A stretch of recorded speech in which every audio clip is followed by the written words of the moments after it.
গ্রামের এই দৃশ্যগুলো আসলে অনেক সুন্দর।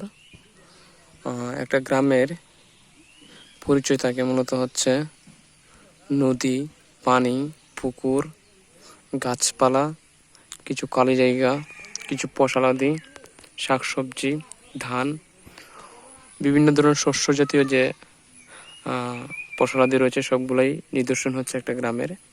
তো আমি ওখানে গ্রামে আছি। গ্রামের মানুষ অনেক পরিশ্রমী।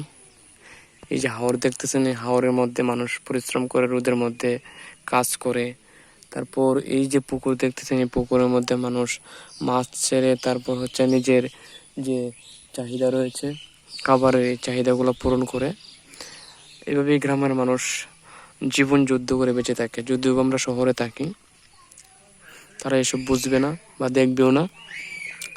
আমরা যতটুকু বই পুস্তকে পড়তে পারি বা জানতে পারি, সেখান থেকে আমাদের জ্ঞান অতটুকু সীমাবদ্ধ থাকে। এই যে আপনারা দেখছেন, এখানে একটা লোক, আর সামনে যে ধান ছিল, ধানের থেকে এখানে কেয়ার হয়েছে, যেটাকে আমরা গ্রামের ভাষা বন বলি। এটা রোদে দিয়েছে। তারপর হচ্ছে রোদে দেওয়ার পরে এই যে রোদ, এই রোদে শহরের মানুষ কেউ এখানে থাকতে পারবে না। গ্রামের মানুষ হওয়ার কারণে এরা অভ্যস্ত। এই রোদের মধ্যে তারা কাজ করতেছে। তাদের স্বামী স্ত্রী মিলে, ছেলে মেয়ে মিলে সবাই এখানে কাজ করে। তারপর এই বনগুলো শুকানোর পরে অনেক দিন চলে যাবে।